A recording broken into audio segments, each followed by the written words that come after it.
Aquí inicia el podcast de la radio. Muy bien, estamos en el podcast de la radio y nos da mucha alegría siempre abrir este espacio para recibir a grandes profesionales. Y en esta mañana una gran profesional de la salud, ella es apasionada por la salud, la prevención y el bienestar integral. Y le damos la bienvenida a la doctora Abby García, que es pediatra, alergóloga e inmunóloga, una profesional que de verdad dedica esa vocación a cuidar el sistema inmunológico de sus pacientes, pequeños pacientes y grandes campeones. Doctora, muy buenos días, bienvenida al Morning. Hola Sharon, muchas gracias siempre por la invitación. Qué alegría recibirla, sabemos que pues como siempre usted tiene una agenda muy cerrada, pero le agradecemos el espacio y sobre todo para hablar de algo muy interesante que hoy por hoy pues está afectando a nuestros chiquimorning, decimos a nuestros niños, ¿verdad? Que son las alergias alimentarias que se están dando cada vez más. Pero queremos preguntarle, doctora, ¿qué son realmente las alergias alimentarias y por qué cada vez más escuchamos más casos de niños con este padecimiento? Bueno, realmente las alergias alimentarias es cuando un alimento puede causar una reacción inmunológica en el cuerpo de un paciente, en pocas palabras. Entonces, hay que saber diferenciar una alergia de una intolerancia, porque en muchas ocasiones los pacientes pues llegan a confundir esos dos términos, ¿verdad? Entonces, alergia es cuando hay una reacción inmunológica a un alimento. Y intolerancia usualmente no, pues realmente no va a ser una reacción inmunológica, sino el paciente va a tener una reacción principalmente gastrointestinal a ese alimento. Como por ejemplo dicen intolerancia a la lactosa. Exactamente, ¿verdad? Que es muy distinto a una alergia a la alergia a la proteína de leche de vaca. Porque la lactosa la lactosa es muy aparte a considerar, por ejemplo, la alergia a la proteína de leche de vaca, ¿verdad? Qué bonito, cómo vamos aprendiendo para que después no le digan, que no le cuenten, porque a lo mejor le mienten, decimos doctora. Sí, exactamente. Y entonces se confunden los términos y ahí se da un mal diagnóstico también. Sí, porque digamos que lactosa, carbohidrato, y proteína es distinto.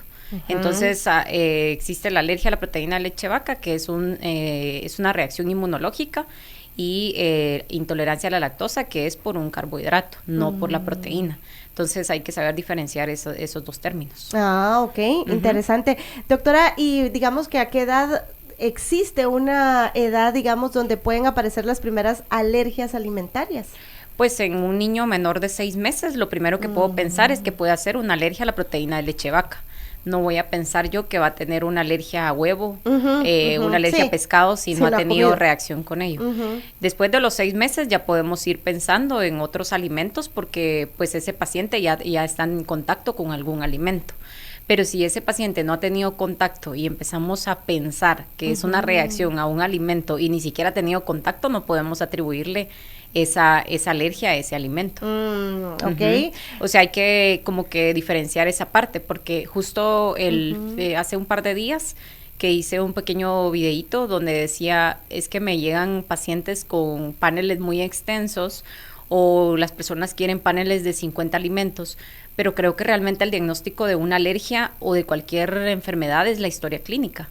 O sea, un paciente se sienta con usted y le empieza a contar y usted empieza a hacer todo el ejercicio mental de qué puede tener ese paciente. Claro. Pero si solo nos vamos a ir con diagnóstico por pruebas, eso no es así. Por eso cuesta mucho como decir, incluso el examen físico, ¿verdad? O sea, todo va acompañado siempre una buena historia clínica y examen físico. Sí, es tan importante ese historial, ¿verdad? Sí. Para ir avanzando y determinar también un diagnóstico. Sí. ¿Verdad? Respecto a la alimentación, digamos, en su caso, ¿hay, digamos, una recomendación del momento adecuado para poder introducir alimentos específicos, como el huevo, el pescado? Sí, lo hemos hablado también previamente en otras charlas que hemos tenido acá, de no retrasar ningún alimento, o sea, principalmente los grandes 9, que son huevo, leche, mariscos, pescado, maní, frutos secos, ajonjolí, trigo y soya, ¿verdad? Entonces esos son los grandes 9 actualmente que no se deben de retrasar, porque si nos retrasamos hay más chance que ese paciente haga una reacción alérgica un poco más tardía, ¿verdad? Porque pues nos estamos retrasando. Es que antes se recomendaba como esperar para ofrecer ciertos alimentos, pero eso, ya no. Eso cambió totalmente. No, ya no. Y usted mencionaba los 9. Los grandes 9, ajá, así se llaman, los grandes 9, así se llama, que son leche, huevo, trigo, soya, mariscos, ajonjolí, dijo también. Ajá, ajonjolí o sésamo, frutos secos, vamos a mencionar todos, leche, huevo, mariscos, trigo, pescados, soya, trigo, ajonjolí, frutos secos y maní. Ok, perfecto. Así que estos son los grandes 9 que no se deben retrasar en la alimentación de los niños. Sí, no se deben de retrasar, o sea, siempre, obviamente siempre acompañado de porque si el paciente tiene una reacción a ese alimento en menos de una hora, pues que hay que considerar que sí, definitivamente hay una alergia alimentaria ahí, pero por ejemplo también me llegan pacientes que me dicen, es que doctora, yo considero que tal alimento me hizo reacción. ¿Cuándo consumió el alimento?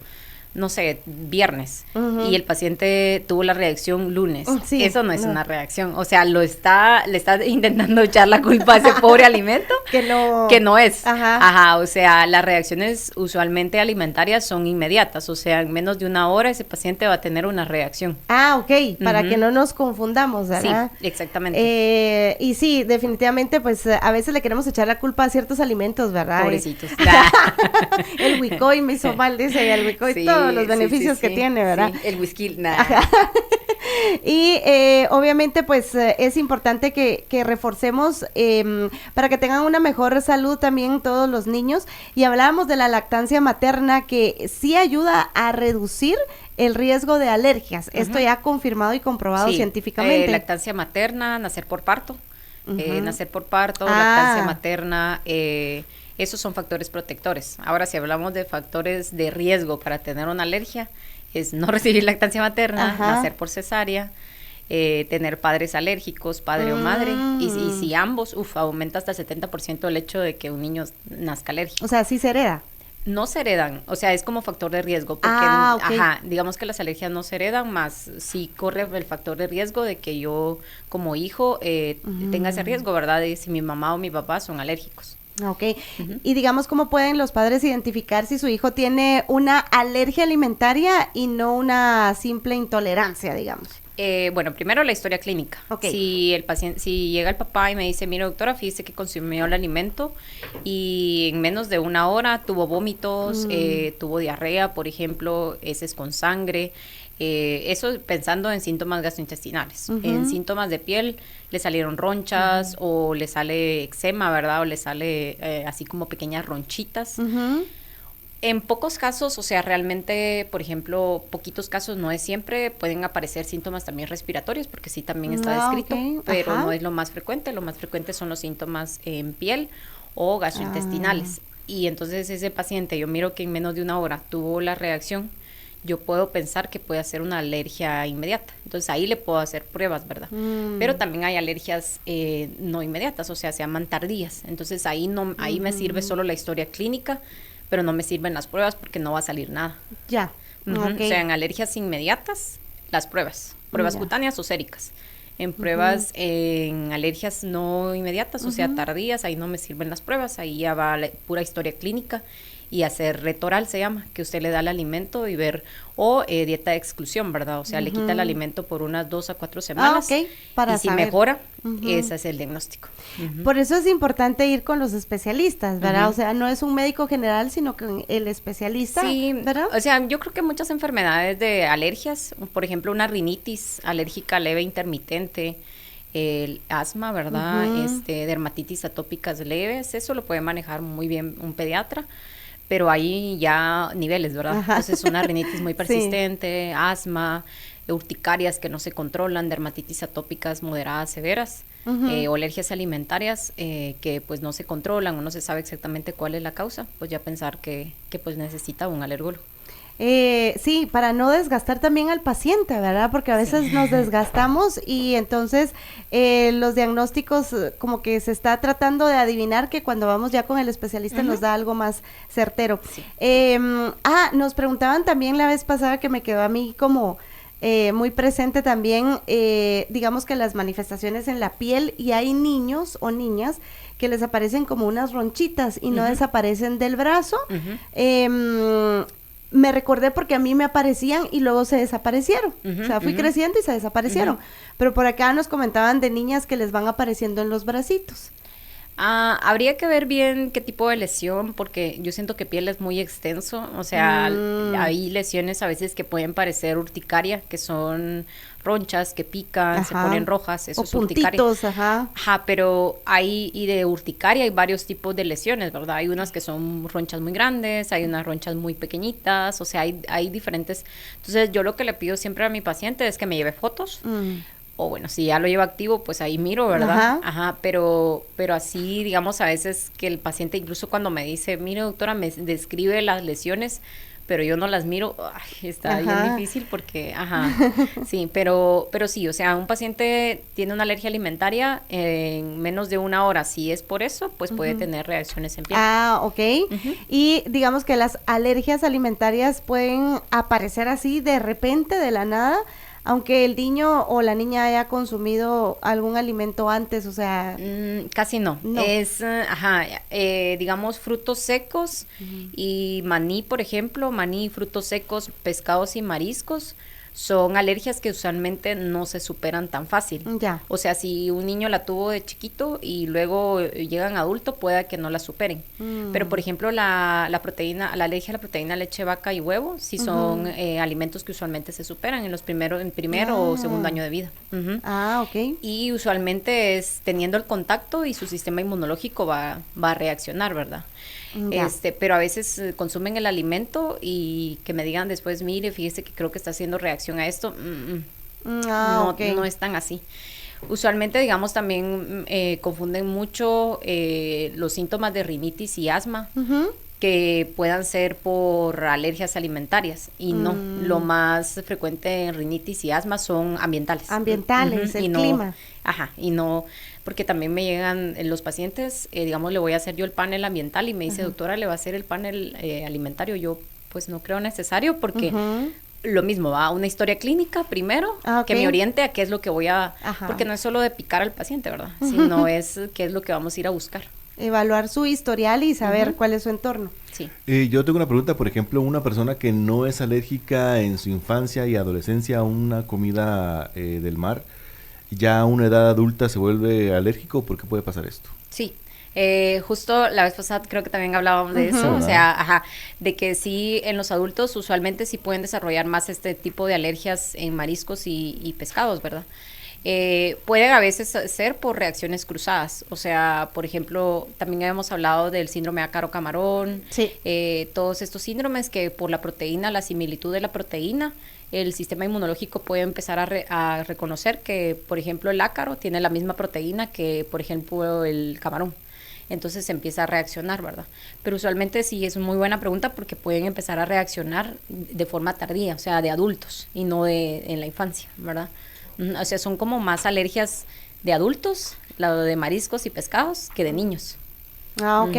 ¿Y en el caso de los niños pueden ser alérgicos a más de un alimento? Sí, de hecho tengo uno, bueno, tengo varios niños, pero tengo uno en especial que acaba de cumplir 2 años, que me decía su mamá que era alérgico al frijol, ¿verdad? Entonces empecé a pensar, ¿qué podía tener el frijol? Bueno, soya, ¿no? Entonces la leche de vaca puede tener una reacción cruzada con la soya.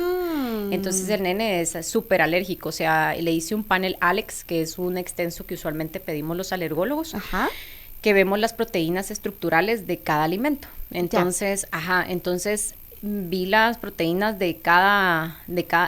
por ejemplo, de la leche de vaca, y eran muchas.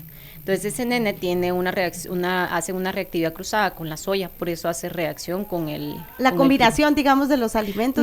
No. Digamos que la misma tiene la misma similitud de una proteína con la otra. Entonces empieza a hacer una reactividad cruzada y empiezan a reconocer también a la soya como extraña, igual como están reconociendo a la proteína de la leche de vaca. Entonces eso, y por ejemplo es alérgico a la clara, no al huevo, sino solo a la clara, a la leche de vaca, al maní, a la soya, esos 4, por ejemplo. Ahí a los 2 años empieza a manifestar, digamos, y de hecho rechazo. desde antes, y la mami llegó conmigo porque andaba un poco perdida, porque de hecho no le había reintroducido un montón de alimentos. Y ahorita, gracias a Dios, ya fue con oftalmología, porque pues tenía mucha conjuntivitis. Eso le estaba provocando también. Ajá, los alimentos, y también que está sensibilizado a ácaros. Entonces, ya ahorita con la conjuntivitis ya va mejor, tenía bastante eczema, ya fue con derma. Ya lo mandé con Nutri porque necesitaba reintroducir alimentos, porque íbamos, o sea, 2 años y muchos alimentos que nos estaban dando por miedo, ¿verdad? Claro, qué interesante, y lo que hemos visto también con profesionales como usted, doctora, es que ahora trabajan en equipo, entonces envían al nutricionista, sí, ¿verdad? Es que es mejor, fíjese, porque creo que por eso nos damos la tarea de sacar una subespecialidad, porque entonces nos dedicamos solo a eso, ¿verdad? Entonces yo, por ejemplo, sí me gusta mandar con los otros especialistas, o sea, con otorrino, trabajo de la mano con otorrino, con neumo, con oftalmo, con derma. Ajá, perfecto. Sí. Todos... porque entonces, y me gusta mucho que sean mis conocidos y así, porque entonces ya puedo platicar del paciente. Y así, ¿verdad? Incluso ahorita de que, por ejemplo, con inmuno, trabajar con genética, es súper importante trabajar con genética, porque pues a veces son síndromes de los niños que deben también de abordarse de parte genética, ¿verdad? O sea, es un manejo multidisciplinario. Totalmente, y qué bonito que lo estén trabajando así, de esta forma.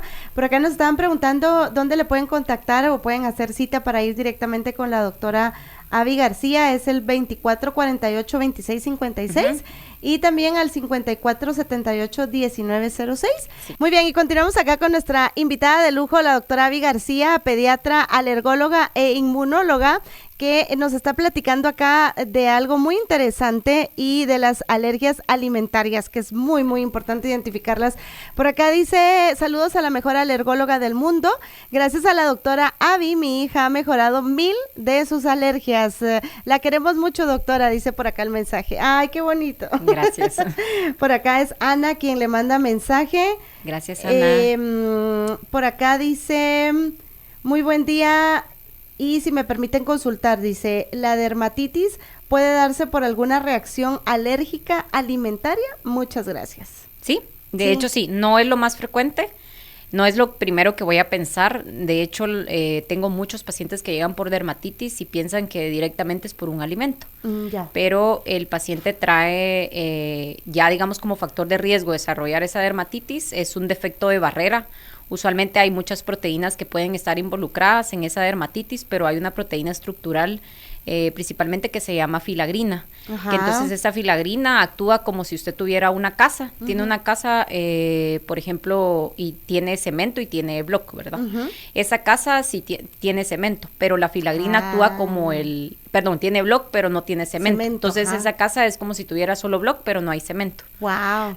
Entonces no quiere decir específicamente que esa filagrina es la que faltan todos o es la principal, ¿no? Hay muchas proteínas estructurales, pero esas principalmente. Entonces hay pacientes que tienen un defecto de barrera, más no una alergia como tal alimentaria, pero por eso lo primero ver historia clínica y si sí concuerda, pues sí valorar si esa dermatitis puede estar relacionada con esa alergia alimentaria. Hay algo que se llama marcha alérgica o marcha atópica, que uno lo ve o si lo busca, son varias enfermedades que van de la mano. La alergia alimentaria, la dermatitis atópica, rinitis alérgica, asma y actualmente que ya incluyen a la esofagitis eosinofílica.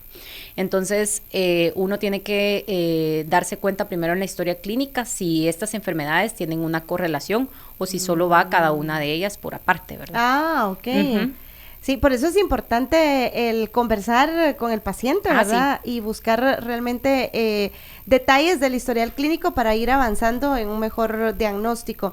Dice por acá, doctora, ¿cuáles son las pruebas que se utilizan para confirmar una alergia alimentaria como tal? Sí, existe en el panel el test, ¿verdad? Donde se hacen pruebas cutáneas, pero también existen IgE séricas específicas en sangre, pero ahí es un detalle muy importante que me gustaría dejar claro. Cuando uno pide paneles en sangre, hay que saber qué tipo de paneles se piden. Porque justo en el video anterior que hice hace como un par de días, me llegan pacientes con paneles IgG que cuestan más o menos 2.700, es lo que vi. Y con eso puedo yo hacer un Alex, por ejemplo, que es un panel mucho más extendido, que sí se usa para alergia alimentaria, solo que principalmente lo utilizamos mucho los alergólogos y no directamente los pediatras, ¿verdad? Porque si no pueden llegar a confundirse. Ya. Algo que tenemos que saber es que una prueba cutánea positiva o una IG específica, ¿verdad? No es diagnóstico como tal de alergia, siempre tiene que ir acompañado de una historia clínica. Porque, por ejemplo, puedo tener una prueba cutánea positiva, pero si la historia clínica no concuerda, solo está ese paciente sensibilizado, no tiene alergia.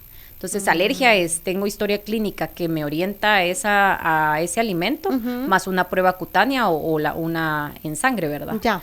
Entonces, no toda prueba, digamos que la metáfora aquí sería, no toda prueba en sangre es sinónimo de alergia. Primero tiene que ir en relación con la historia clínica. Ah, ok, interesante, estamos aprendiendo algo bien determinante y digamos que en el historial o de las experiencias que usted ha tenido, doctora, ¿qué errores cometen los papás o cometemos los adultos al intentar diagnosticar una alergia por su cuenta, que ellos tratan de... Yo creo que lo que más veo es que como la alergia es una palabra muy extensa, porque puede ser alergia alimentaria, alergia respiratoria, alergia gastrointestinal, ¿verdad? O sea, pueden ser como varias definiciones, pero de los errores que miro es quitarse muchos alimentos y no dar ni cuáles. Ajá. Y cuando sienten ya le quitaron muchos alimentos. Mira, pues le voy a dar el ejemplo de un niño que llegó hace una semana justo en Petén que estaba. Y él pues empezó con mucha pérdida de peso, empezó a tener, él tiene 14 años, empezó que tenía problemas o sea que se estaba orinando en la cama, entonces le hicieron pruebas renales y evidenciaron que estaba teniendo ahí pues alteraciones renales, lo vio nefrología, pero no sé en qué momento se orientó a que todo este problema era una alergia alimentaria, no sé, yo no sé en qué punto se perdió todo esto. Y bueno, llegó conmigo porque pues el niño no estaba comiendo, o sea, imagínese un niño de 14 años pesando 70 kilos, súper delgadito, y me dijo, fíjese doctora que me quitaron el huevo, le quitaron un montón de alimentos, entonces yo de que... No.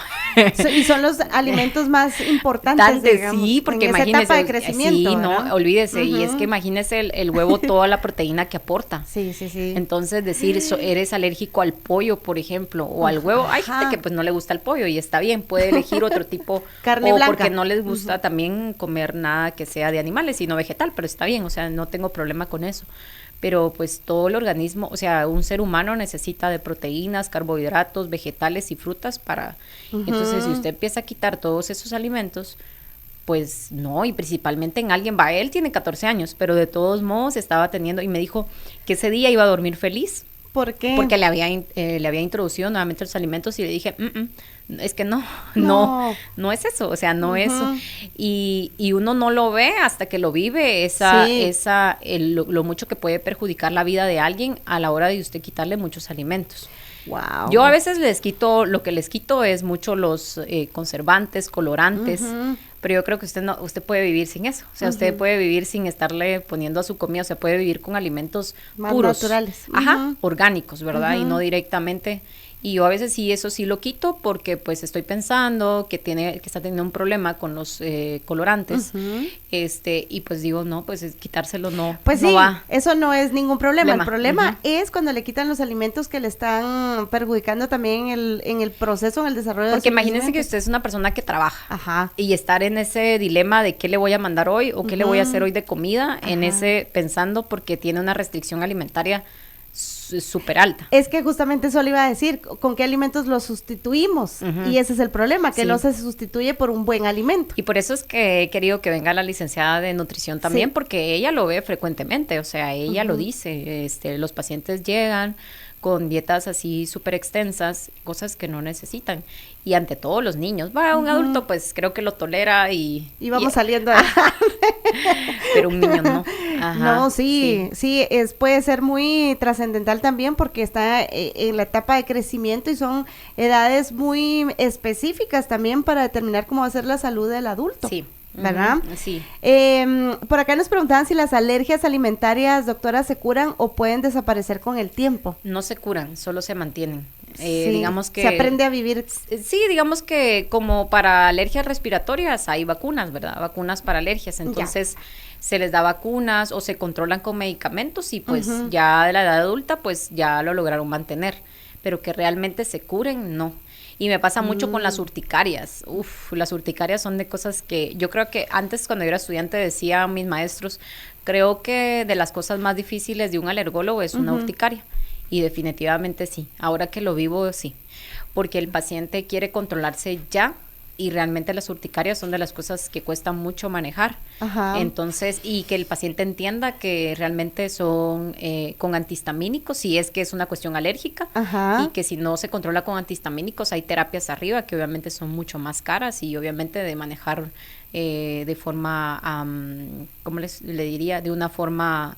como que es un poquito más complicado. Ajá, o sea, si ese paciente no se controla con antihistamínicos, que es con... Pues sí, lo más normal, digamos. Ajá, ya hay terapias arriba, pero son caras y hay que vigilarlos mucho más, pero eso cuesta que el paciente lo entienda y él quiere curarse ya. Entonces pasa, porque lo veo, el paciente va de alergólogo en alergólogo, de alergólogo en alergólogo, y tal vez lo que no ha entendido es que la urticaria no es fácil de manejar. Wow, en países como los nuestros, digamos, en Latinoamérica, ¿es más común lo de las urticarias? ¿Por clima? Sí, digamos que lo que pasa es que depende, porque por ejemplo las urticarias agudas usualmente es por infecciones, por alimentos a veces o por medicamentos. Ya. O a veces hay hasta un 50% de los pacientes que no se encuentra una causa como tal y se puede como catalogar como una urticaria idiopática en la aguda. En la crónica igual.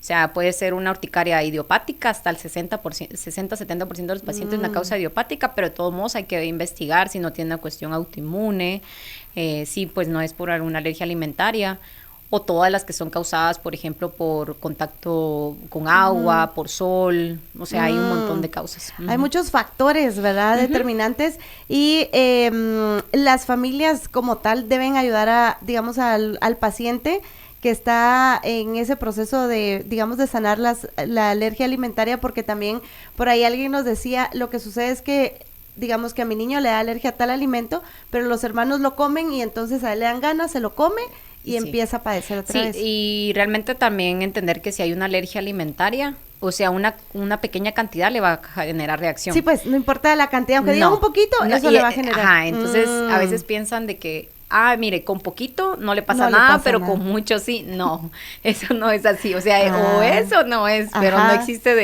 de poquito o mucho. O sea, si es una alergia alimentaria, le va a causar aunque sea un poquitito. Wow. Y saber que hay reacciones que pueden causar reacciones alérgicas graves, ¿verdad? Como anafilaxias. Cuéntanos un poquito de... Sí, la anafilaxia, que son reacciones alérgicas graves, donde se ve comprometido el sistema gastrointestinal, sistema respiratorio, sensación de cuerpo extraño, se puede empezar a hinchar, a salir ronchas, pueden empezar se desmayan, vomitar, ¿verdad? Vómitos, diarrea, dolor abdominal. Entonces... Bien complicado. Sí. O sea, si es una alergia alimentaria así bien atribuible y causa anafilaxia, ojo con eso, porque seguramente tienen que tener ese paciente adrenalina a la mano o un EpiPen, ¿verdad? Que es el autoinyector que existe. Por acá preguntan justamente uno de los mensajes, si existe alguna vacuna o algo que pueda ayudar para evitar esas alergias alimentarias, o ya depende de cada paciente. No existe ninguna vacuna ni para prevenir, ni para, digamos, le voy a dar una vacuna para que supere la alergia alimentaria, no. Lo que sí existe son factores protectores, como hablábamos al inicio de la conversación, lactancia materna, nacer por parto, pero obviamente no puedo yo obligar a nadie a que lo haga de esa manera, si por ejemplo existen factores de riesgo o los papás pues trabajan y pues dependen de eso, de darle a sus niños, ¿verdad? Pero si lo pueden hacer, enhorabuena.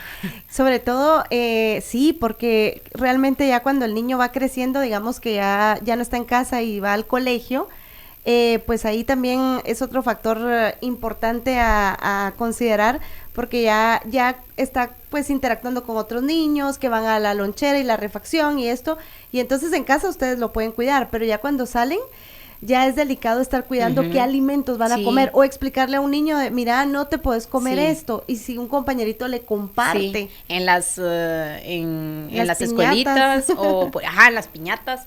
Me pasa con un nene que tengo en Cobán que ha ido a piñatas y ahí se pone súper grave porque de repente se descuida y un pedazo de pastel y es súper alérgico a la leche. Entonces, sí, me ha pasado que me han escrito de doctora, se puso mal, y yo, ¿qué pasó? ¿Qué pasó? Fue una piñata. Y es que justamente lo que usted decía, si se puede prevenir, pues lactancia materna, nacer parto natural, pero digamos, si no ocurrió todo eso y ya el niño está padeciendo, pues entonces hay que platicar y cuidarlo más. Exactamente. ¿Verdad? Porque los niños entienden. A mí me encanta ver a la doctora en sus redes sociales cómo interactúa con los niños, y ellos entienden perfectamente. O sea, hay algunos que no, hay un nene que llegó el sábado que dice su mamá que solo mira que cruza la esquina y ya sabe que va a su vacuna, entonces él sí, o sea, pero hay otros que sí logro ganármelos. Es que es lo que yo he visto. Yo creo que las energías nunca mienten. Sí, así, totalmente. Sí, las energías, las energías nunca mienten. No, las energías nunca mienten, eso definitivamente, pero pues hay niños que pues son niños y pues le tienen pánico a las vacunas, ¿verdad? Yo porque recientemente vi a una niña que usted le hablaba y le decía que le iban a poner su vacuna, que respirara profundo, que era una campeona. Ella, sí, yo soy campeona. Y ella siempre, todas las veces que va, el nene que puse ayer, que puse en una historia, dice la mamá que la primera, yo no me acuerdo, pero que dice que la primera vacuna, o sea, la quebró. Ay, no. O sea, yo no me acuerdo, yo digo que, o sea, no la quebró dentro del brazo, pues, sino que cuando la iba a poner, y como es bien pequeñita, yo no me acuerdo, pero ella me dijo, y ahora se deja súper bien, o sea, ahorita ya. Ya se los fue ganando. Ya. Pero esta niña me encantó, si respiró, hasta yo sentía cómo hacía la respiración. Ay, qué linda, eres una... Y hasta viendo a la cámara y todo. Ahora, ¿le han dicho algo que a usted le cause risa a los niños? Alguien que... Porque yo me recuerdo que una vez mi sobrino le dijo algo al doctor y todos así como que bochorno. Ahorita no me acuerdo pero sí, definitivamente me he pegado de risas ahí. Pero yo sí creo que las energías nunca mienten. Entonces los niños sí saben como a dónde van, dónde se sienten un poquito más seguros. Sí, y no los va a engañar porque ya saben que sí va a haber un pinchoncito ahí, ¿verdad? Sí, y como no todos requieren pinchón. O sea, hay niños que pues definitivamente no siempre llegan por una alergia respiratoria y necesitan vacuna, sino hay niños que van por otras cosas y pues solo evaluación y bye. Me encanta, los niños son tan sinceros. Mi sobrino una vez al doctor le dijo, es que él le dijo algo así como, esto no va a doler y es muy bonito, entonces hágaselo usted, le dijo, si es bonito. ¿Verdad? Sí, no, inteligente porque le dijo, y luego lo que hago es que, por ejemplo, como a veces le tienen miedo al prick, ¿verdad? Cuando les quiero hacer pruebas, esa es otra cosa, cuando les quiero hacer pruebas, entonces se lo hago al papá, o a la mamá, así como que vean que no es agresivo, ¿verdad? Exactamente. Es que es muy lindo y fascinante ver a los niños cómo actúan, pero como dice usted, las energías no mienten. Por acá nos preguntaban también, bueno, ¿en qué casos es necesario contar con un autoinyector de adrenalina? Bueno, si ya tiene antecedente de una anafilaxia, definitivamente tiene que tenerlo. Ahorita y actualmente también adrenalina nasal, ¿verdad? Entonces, pero no lo tenemos aquí, ni siquiera tenemos el autoinyector. Yo estoy con un amigo viendo de qué manera, pues, yo creo que hay una doctora acá que es alergóloga, que es colega mía, que ella creo que sí lo tiene, pero porque ella se entrenó en Estados Unidos. Entonces ella tiene la licencia para traerlo, pero creo que ella solo, pues, lo tiene para sus pacientes.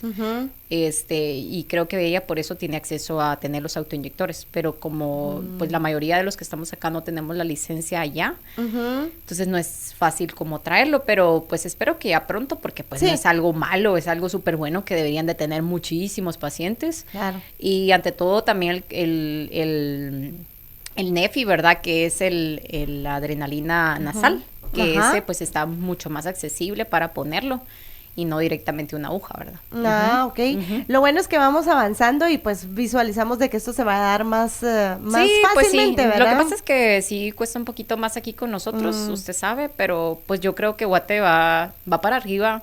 Hay muchas cosas que antes no habían y que ahora hay, entonces obviamente siempre dando a conocer como que qué es lo que realmente necesita el paciente. Exacto. Y pues sí, hay gente que también no sé cómo lo ha podido adquirir en Estados Unidos, así que pues que los adquieran súper. Yo lo que les doy a mis pacientes es un kit donde va drena pero la ampolla y con las jeringas, pero de todos modos prefiero que lo cargue a que no lo cargue, que no ¿verdad? lo tenga. Porque hay gente que vive vive muy lejos. Tal vez aquí en la ciudad no es difícil, ¿verdad? O yo les digo, por ejemplo, si pasa cualquier cosa, me llama. O sea, no me escribe, me llama. Ajá, pero así una emergencia, ¿verdad? O sea, como para dirigir también al médico, mire, yo lo conozco por anafilaxia y hacen anafilaxia, póngale tanto de arena o lo que sea así, ¿verdad? Pues sí. Ajá, pero, por ejemplo, un paciente, imagínese, hay gente que llega de Petén y tiene que viajar 3 horas para llegar ahí a donde yo estoy. Sí, es demasiado. Es demasiado, entonces les puede pasar algo, entonces ahí mejor les doy el kit, porque entonces mientras ellos se ponen la drena. No, ok, excelente, y por eso nos encanta que nuestros especialistas, como la doctora Abby, que se fue a especializar a Monterrey, ¿verdad? Hemos tenido varios médicos y por acá dicen que Monterrey también es uno de los lugares donde se puede aprender muchísimo también, ¿verdad? Sí, Luis que viene acá. Sí, ajá. Él se formó en el TEC. También. Es un muy buen lugar para formarse. Sí, totalmente. El TEC de Monterrey. Y sobre todo para romper mitos que por acá, mitos o leyendas de la salud, porque por acá alguien decía, sí es cierto que un niño prueba varias veces un alimento al que es alérgico, se le quita la alergia, que era lo que decían las abuelitas antes. Bueno, es que ahí lo que está haciendo es un reto oral, ¿va? Entonces, al final los retos sí funcionan, pero hay que saber cómo hacerlos, porque realmente lo que dicen las guías es quitar 6 meses el alimento que me está causando alergia y luego lo reintroduzco, pero lo voy a reintroducir de forma paulatina, no de un solo. Ok. Entonces, probablemente hay papás, que yo sí lo he visto, que se lo ponen y hasta que lo tolere, y sí pasa. Entonces, yo creo que ellos mismos hacen su reto oral. Ajá, pero lo hacen. Ahí con riesgos, pero lo hacen. Pero puede ser un trauma también para el niño y después va a necesitar psicólogo y va a... No, pero yo creo que también ya, o sea, si lo llega a tolerar es porque ya su sistema inmunológico estaba preparado. Porque créanme que así se lo introduzca las veces que quiera y su sistema inmunológico todavía no está preparado, lo va a rechazar y lo va a rechazar. Ahora, me surge una duda, doctora. ¿Será que estas alergias alimentarias son como de las nuevas enfermedades? Porque yo me recuerdo que en mi época no se escuchaba tanto, o sí se daba, pero no se hablaba tanto. No se diagnosticaba, creo yo. No se diagnosticaban porque yo creo que... Lo dejaban pasar nada más así. Y definitivamente hay más alergias, o sea, eso sí, definitivamente hay más alergias, tantos factores que hay ahora. O sea, de los que hemos mencionado, y los factores ambientales que pues tiene mucho auge ahora actualmente. Tiene toda la razón. Que ahorita sí, o sea, realmente los factores ambientales actuales van a hacer de que hayan mucha más alergias de las que antes habían, ¿verdad? Porque hay mucha contaminación. Totalmente, sí, tiene toda la razón. Sí, yo tengo una nena que vino hace como un mes, es de papás guatemaltecos que viven en Estados Unidos, y la nena siempre que viene acá, su dermatitis atópica se pone súper mal. Pero yo lo que llegué a concluir es que es la contaminación que hace que la nena se ponga súper mal acá, porque en Estados Unidos no, y solo entra aquí y se pone mal. Entonces sí, me parece que es la contaminación ambiental que hace que esa piel, pues obviamente, pues sufra daño y empiece su dermatitis atópica a activarse. Wow, qué interesante. Sí, de hecho cuando he ido, por ejemplo, en la Ciudad de México, uno llega y a mí los ojos me empezaban como a llorar, mi nariz, la piel se siente más reseca. Sí, pesado. Sí, porque hay contaminación. Y aquí yo cuando he pues bajado, cuando voy en el avión, no miro todavía. Sí, ya se mira una capa de contaminación, pero no se mira como en Ciudad de México. Pero si realmente no cuidamos Guate, eso va a terminar pasando. O sea, tenemos que cuidar a Guate porque si no va a terminar pasando eso. Vamos para eso. Y es que mire, tantas construcciones, o sea... sí, ya no hay árboles. Sí, ya no, y demasiadas construcciones, entonces la verdad es que pues tenemos que cuidar nuestro país porque si no, sí va a terminar pasando esto. Wow, y lo que pasa es que repercute en nuestra salud y en la salud de nuestros niños. Por acá, Danilo, ¿cuál es la pregunta? Dice. Por aquí preguntan si la doctora puede atender adultos también. Sí, ¿Sí? O sea, yo pues soy pediatra, pero me especialicé en alergias e inmuno, tanto en niños como en adultos. Entonces, de alergias y de inmuno miro ambos. ¡Qué Ajá. genial! Sí. La vez pasada me recordaba yo que habíamos hablado de eso, pero que me había quedado con la idea que eran solo niños. Pero qué buena noticia, casi, ¿verdad? Sí, sí. Para que vayamos todos con la doctora Abby. Este está bien interesante, si lo puede leer Danilo, por favor. Ya ahorita la dejamos ir, doctora. No tenga pena. Dice por acá, me pasa algo similar. Cuando lloro, me enojo, estoy muy feliz, me sale una alergia, me pasa cuando lloro. Se me Ajá. pone con Como salpullido salpullido en todo el pecho. Ajá. Sí, puede ser, no digo que eso específicamente, puede ser una urticaria colinérgica. Se forman pequeñas ronchitas, son muy características, son unas ronchitas muy pequeñitas que puede salir bajo el estrés o, por ejemplo, cuando hacen ejercicio, Ah, que ya. esa se llama una urticaria colinérgica. ¿Y puede ser emocional? Sí, o sea, Sí, digamos que es- no es como que, yo soy alérgica a las emociones o soy alérgica Ajá. al estrés, sino que actúan como factores que potencializan que esa urticaria se active. Ujú. Qué interesante. Ujú. Pueden contactar directamente, ya saben, 2448-2656. De hecho, aquí nos vamos a quedar enviando el número a quienes lo soliciten. De hecho, por acá nos comentaba la persona, dice, realizo natación 5 días a la semana y al salir de piscina empiezo a estornudar y hay veces que es a cada rato y las paredes de la nariz me sangran.